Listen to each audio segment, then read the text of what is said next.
I'm pleased to have joining me Kris Millegan, publisher of TrineDay Press Books. Kris, thanks for being with me. My pleasure, sir. Kris, when did you start publishing? Well, I started publishing in 2000. I started working on it in 1999. Um, I was running an email list called CIA Drugs, and another one called Conspiracy Theory Research List on the internet. And Daniel Hopsicker was on the CIA Drugs, and he was decrying that he'd had a book in New York with an agent for 2 years and nobody was going to publish it. And a friend of mine had already made a book for his wife. And I told Daniel, I says, I've got a computer on my desk. I can make a book. Come on out and make a book. And so we made Burying the Boys. And then Anthony Sutton, who I'd become friends with, told me that his book was going out of print. And I said, Anthony, that can't happen. Um, and I talked to Daniel about it. He just wanted to do his books. So I went out and borrowed $5,000 and started a publishing company. For people who may not know, I think maybe can you give maybe a minute or so on Daniel Hopsicker and who he was? He passed away last year, and he was one of the greats. Well, Daniel was a very interesting guy. He had a show, a TV show aired internationally on NBC, their business programs. He took, oh, corporate videos that the corporations send out for free, and he would package some of those together and made a show. And so he was living in Venice, California, and he had 12, 13 folks working for him, and everything was running right, and he had more time, and he kind of looked out there in the 1990s, and he wanted to do an update of In Search Of, and he heard this about a story in Arkansas, and he thought it was just a bunch of right-wing hooey, but he went there and he got this lady in chair. Her son had been killed. It's a long story about boys on the tract, but she was a very powerful lady, and Daniel said, wait a minute, this isn't just a pilot for this program. This is a 2-hour HBO special. And so he brought his whole crew out and spent all his money and made this documentary called Heartbeat of America about the drug trade.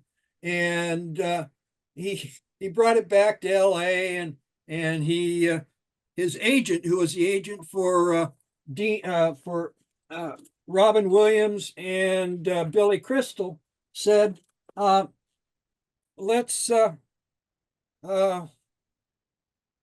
excuse me, said this won't air. And Daniel said, oh my goodness, that can't happen. And so he went together with a guy, and they were trying to put it together. And then this guy ran off the road. And Daniel said, gosh, I didn't do this to get people in trouble. And so he figured he had some stuff, and he thought he'd go to live by a motel down by the Colorado River and write a book to make his mama proud. And he made Burying the Boys, and then it wouldn't get published. And so once we got that out, he ended up visiting his folks in Venice, Florida, where they were living. And he, found out that a couple of the 9/11 hijackers had learned to fly there in Venice, and he uncovered some amazing stuff. But nobody would, the press, I mean, he was just ignored. I mean, he found a pink-haired stripper that had been Muhammad Atta's girlfriend, and confirmed it with the people in the apartment house, with the mailman, with everybody. And so we called up the National Enquirer type things down in Florida there, and they said, oh yeah, well, pink-haired stripper, that'll be in next week issue. Didn't happen. Finally, he got it in the largest newspaper in Germany, and it was soon taken down, and Daniel was declared to be an anti-Semite because he had written a article for a Spotlight at one point in time. And so Daniel Well, Hopsicker was a very good reporter, investigative journalist that looked into the subject of CIA drugs, a subject that we aren't allowed to talk about. Barry and the Boys is the definitive work on Barry Seal. Tom Cruise played him in American Made. I don't know if do you remember I asked you what you thought of that movie? Do you remember what you said? I haven't seen it. I know that Daniel didn't get paid for it. They asked him for some copies of books. He sent them 20 copies of his book, but then they ended up saying, "Oh no, we didn't use anything in Daniel's book. We based it on this little ebook." But yeah, Okay, so how many books have you published now? You're almost a quarter of a century into this. uh, somewhere between 160 and 180, somewhere in that range. You And know. what are you looking for when you got your eyes out when you're looking for a book? What captivates you? I don't have to look for them. They get thrown at me, and I turn down way more than I publish. And uh, I'm looking for the truth, and not only the truth but expositions on the JFK assassination. Because I mean, I've published some books there that I don't agree with their conclusions on stuff, but in the exposition, there's lots of good information. And then I like what I call first century studies. I find that very interesting, and I find a lot of different things interesting. And what was really amazing when I first started TrineDay, all of a sudden, just a whole bunch of books started being thrown to me, because it wasn't just Barry and the Boys that was circling New York that they weren't going to print. And I mean, this is the United States of America. Lord have mercy, you know. Yeah, going off that though, how would you define TrineDay's place in the publishing world? Maybe for folks who may not know it. We're ignored. I mean, I've again, I've been doing this for 20 some years, and we don't have a Wikipedia page, and people have set one up, and then they take it down. So I would consider us honest conspiracy, and then looking at things that people don't want to look at. I mean, we are printing some stuff by Martin Heiber, a Lakota medicine man, and which I find very interesting. There's a book that came out in 2023 from Viking, which is an imprint of Penguin Random House, and it's called Under the Eye of Power: How Fear of Secret Society Shapes American Democracy. It's by Colin Dickey. And I wanted to read to you. This is from the inside of the book jacket. Okay. One of the most enduring narratives that defines the United States is simply this: secret groups are conspiring to pervert the will of the people and the rule of law.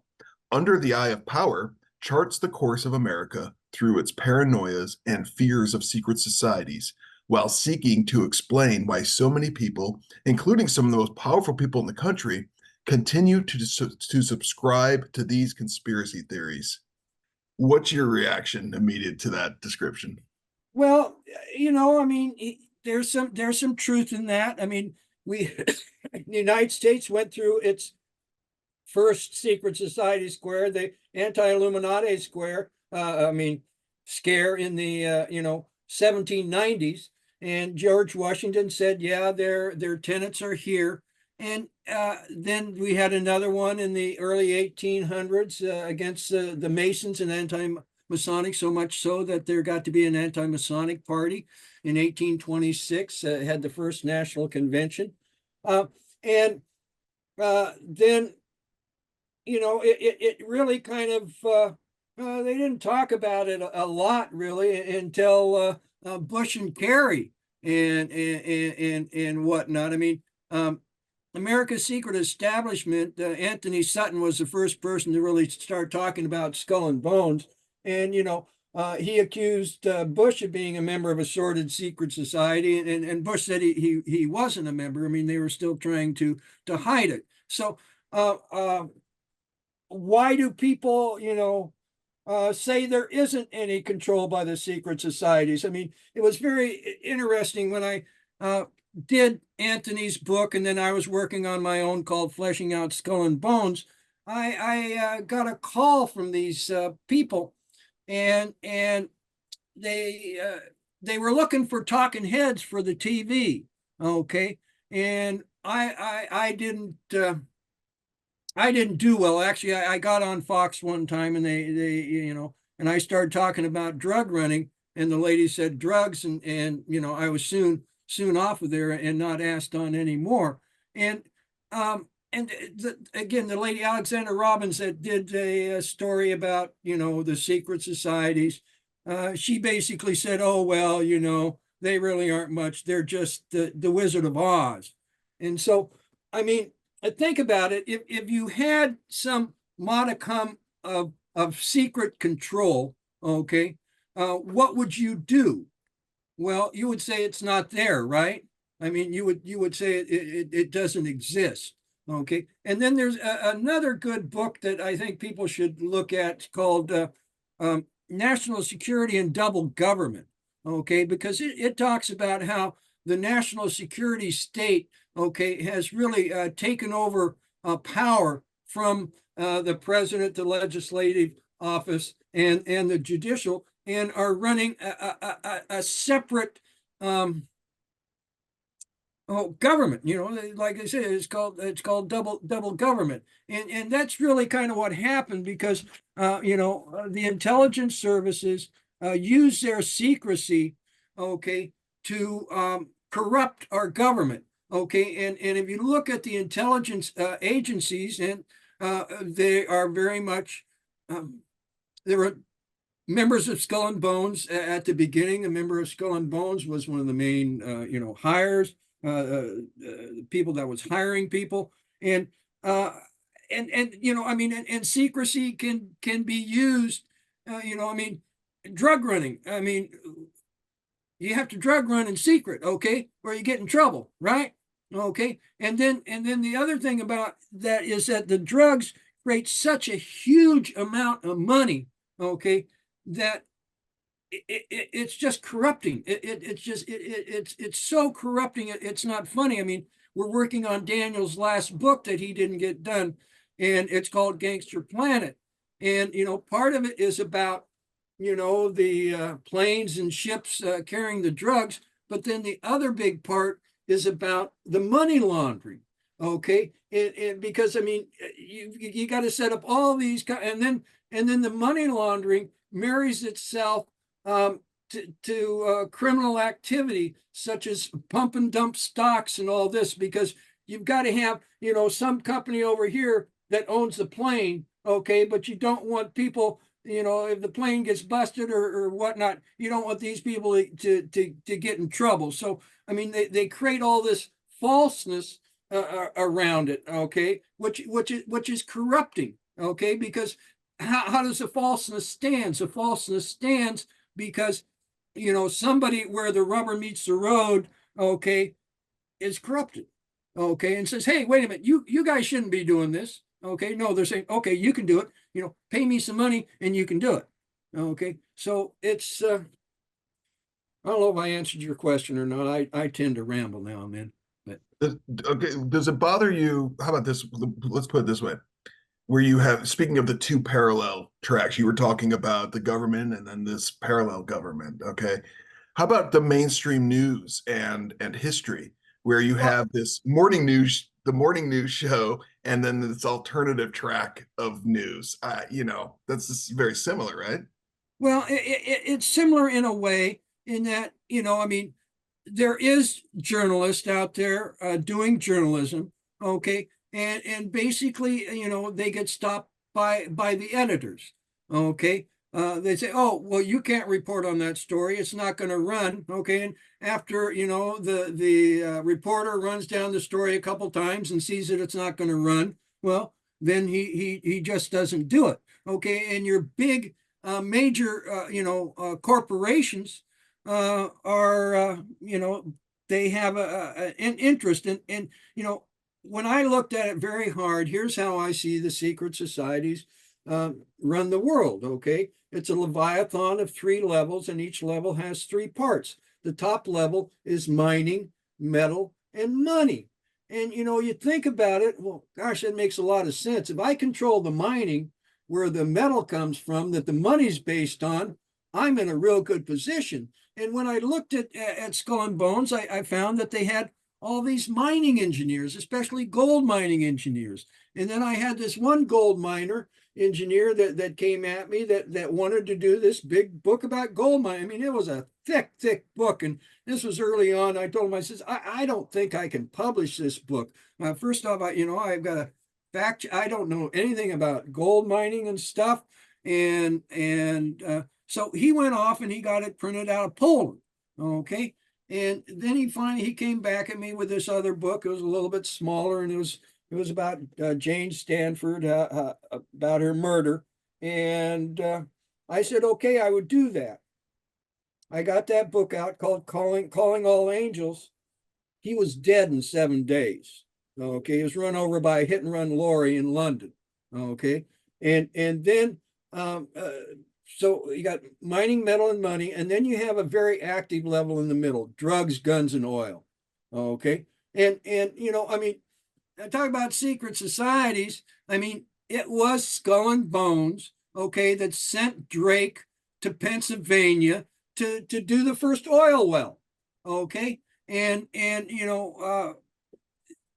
we go to the oil store because they own it. Okay. And so, and then where this meets the road is where you were talking about media. Okay. Because they got to control the media, or we be saying something different. Right. And then you've got movies / music. Okay. Because they got to control the culture, or the culture will bite them on the ass. Okay. And then you've got quote unquote magic. Okay. Their ability to hoodwink us, to make us think something else is happening, and their preponderance on using mass trauma rituals, okay, to keep us in line. Because when you look at it very hard, at the end of the day, the JFK assassination was a mass trauma ritual directed at the American people, okay, and the United States of America, okay, and so was 9/11, okay. And these are rituals. The Kennedy was the killing of the king ritual. Okay, and again, it's about, and why do they do this? They it's not because they need more money. Okay, it's about control. It's about control of the future. Okay, and then again, we look at Skull and Bones and see what they've done.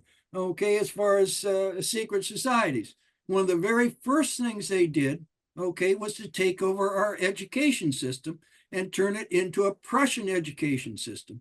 Instead of teaching you, how to think, they're teaching you what to think. Okay. And I mean, it's very quite open. You can also, there's another great book called The Underground History of American Education by John Taylor Gatto, that, says all this, I mean, I'm just a guy.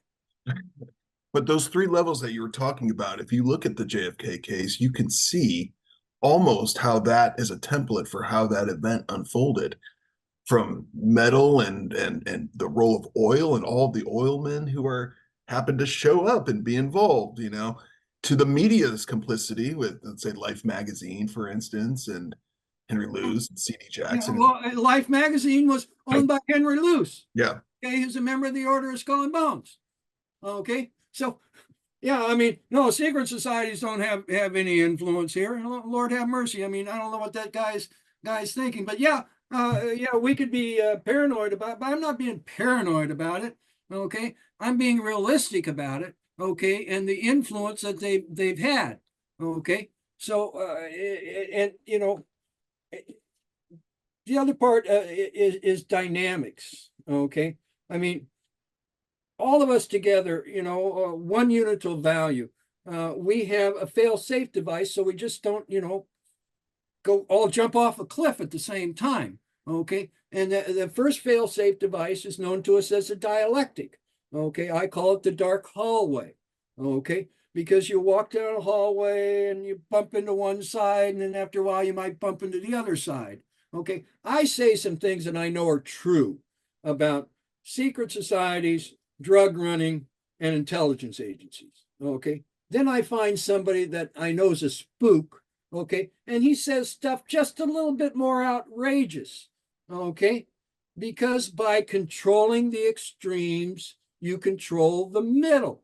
Okay, that's why you have, a bunch of conspiratorial books that, they put it out because they want people to go to the fringes to get their news or whatnot, because it's false. But again, it just helps them control. Okay, but see, that fail-safe device can be manipulated. Okay, the next fail-safe device is the cycle of generations. And if you look at, there's a very good book called Generations: A History of America's Future. And in that, it talks about, you have an idealistic group, and then you have a reactive group, and then you have a civics group, and then you have an adaptive group. And it just goes on and moves history forward. Well, the powers that be out in the shadows affected the group in the 1860s that were the idealistic group. Okay, they didn't cohere. They didn't come together as a generation. Some joined the generation before, some the one after. Some of them just went out in the woods and did weird stuff. And why did this happen? This happened because the assassination of a president, war, and drugs. Okay, and then you're a 4-cycle engine only running on 3 cycles, so we weren't very strong. So this allowed the secret societies to really get their hook into our body politic, especially during the Spanish-American War. Okay, and they tried to do it again to the boomers, the baby boomers, the kids that were teens and preteens in the 1960s. Okay, and to do that, they had to have in place, by 1950, they had to have in place television. Okay, and not only just but television that runs at 60 cycles per second, that has that little flicker in there, because you read any book about hypnosis, a 60-cycle flicker puts you into a trance. Okay, and then they had to have the modern education system put in place. Okay, and very openly through a Masonic initiative. Okay, and then the next thing is they had to have a nascent drug culture. Okay, and so those were in place, and but what happened was, we did cohere as a generation. We cohered as hippies around a joint being smoked around a circle with a little bit of LSD thrown in.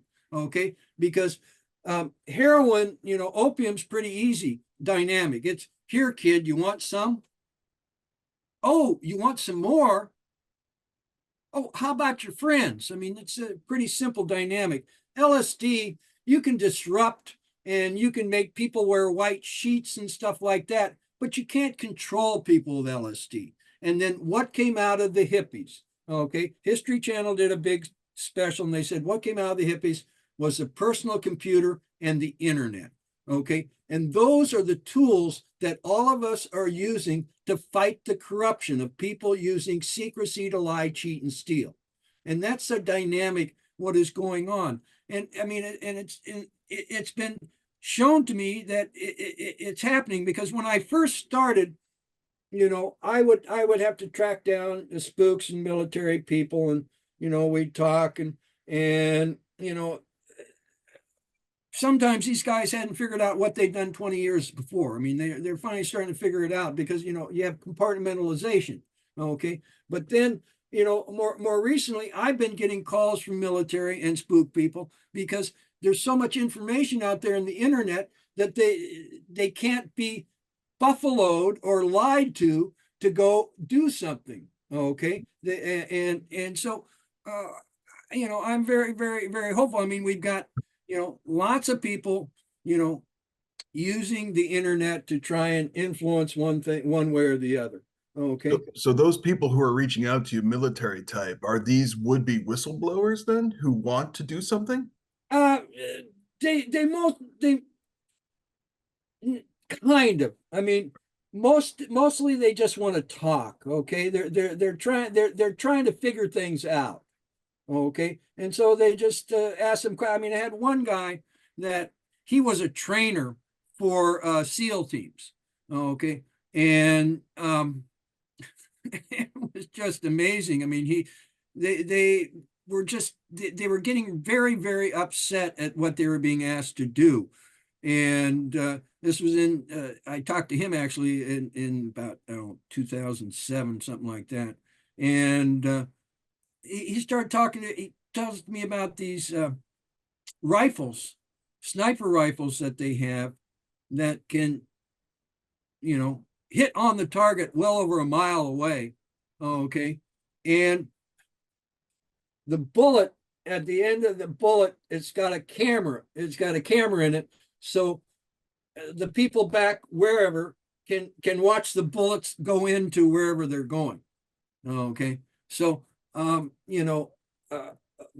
behind the scenes is very sophisticated, and it's not just the United States government, not just United States intelligence now that is moving drugs and whatnot. Every intelligence agency in the world is moving drugs. And the other thing that's going on is when the secret societal level breaks down, which it is doing, okay, because it was able to reach down through all kinds of levels and keep itself fine. Okay. Well, it's been breaking down, and once it starts to break down and its control over the next level up is sovereign countries. Okay. And then because of all the drug money and whatnot, you have another group, criminal gangs, okay, that comes down from the secret societals. I mean, the mafia is a criminal gang, right? They're a secret society. Okay. So you kind of have this mush up of intelligence agencies, criminal gangs, and whatnot. And then these criminal gangs, like the cartels, right? Stuff like that. They can then capture governments. Okay. So we live in a very interesting world these days. Just a couple more questions. I think it's important to go back to that Spanish-American War. You referenced it a couple times in our conversation. Uh, there was a lot there. Why? Can you summarize? Why was that important? First of all, you have the romantic image of the charge up San Juan Hill that we remember. There was also the false flag, right, of the Maine explosion, and Cuba was obviously a big part of that too. So, but what really? Oh, What? oh, here. Yeah. Uh, you had Teddy Roosevelt. Okay, he was Under Secretary of Navy. Okay, and the Secretary of Navy had the gout, and his foot was hurting, and so one day he went home early. Okay, Teddy steps up to the desk and sends off a bunch of missives. Okay, the Secretary of Navy comes back and said, "Teddy, what did you do?" And he never went home early again. Okay, well, you see, again, it has to do with drugs. Okay, because after the second Opium War, opium became legal. Okay, and so it took a while for some of these people in China to figure out what, because see these Skull and Bones had set up a thing called the opium clipper. Okay, which went up and down the China coast. Okay, and they pull into the harbors, and they would only deal with one Chinese in each town. Okay, and that guy became their agent. Okay, well, it took a while for these Chinese to figure out, well, wait a minute, I don't need you smugglers anymore. Just, call up India and say, hey, send me a boatload. I'll pay the taxes and the duties. Okay. And you can see where the Skull and Bones organization, okay, Russell and Company and a couple went from owning 85% of the emerging steel infrastructure in the Far East, okay, steamship lines and railroads, okay, to when they got down to about 15%, they sold it off to their German buddies. And then you had Teddy as Undersecretary of Navy. Okay. Then you had the false flag event of the Maine blowing up. okay, and yellow journalism to say, oh gosh, the Spanish are treating the Cubans so bad, they're putting them in concentration camps and blah, blah, blah, blah, blah. And then finally the Maine blew up. And so that was it, but we didn't go to Cuba right away. Okay. But what we did, we went to the Philippines. We took the Philippines almost the next day. Okay. And that's what Teddy had sent. He'd sent off the missives to the guy out there to go into the Philippines. Okay. And I mean, the Filipinos were already uh, fighting a war with the Spanish, and basically we met the Filipinos on the beach, and we said, "Oh, our little brown brother, we need to take care of you." And Mark Twain got himself in a lot of trouble because they had a horrific war there. Raped and pillaged and burned villages, and we sent out Arthur MacArthur as the first civilian governor, and then we declared the war over before it was over, and sent out William Howard Taft as the first civilian governor. William Howard Taft is a son of one of the founders of Skull and Bones. Skull and Bones was started by William Huntington Russell and Alphonso Taft. Okay, and so um, uh, William Howard Taft was there, and McKinley asked him twice to be on the Supreme Court. Mm. William Howard Taft turned him down. Okay. And I mean, and William Howard Taft happens to be the only person that was both president of the United States and Chief Justice of the Supreme Court. Okay. And, but he turned McKinley down. And finally, when McKinley was shot, okay, and Roosevelt was president, okay, Roosevelt asked Taft to be Secretary of War. And William Howard said, okay, I'll be Secretary of War. My daddy'd been Secretary of War. So he came back and was Secretary of War. And if you look at the historical record between being asked by McKinley to be on the Supreme Court and Teddy Roosevelt to be to be Secretary of War, what happened? Well, William Howard Taft made opium illegal for the first time in modern Asia. And then he started the Hague and the Shanghai Convention, which gave us a prohibition of 3 plants. Okay. And some of those plants can be grown 3 times a year and can be sold for more than gold. Okay. So they got their cash cow back. Okay. And then they use that again to corrupt. And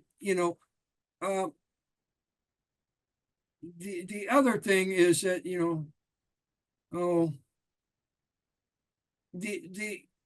the secret societies do use the occult, okay, in their thinking and how they operate.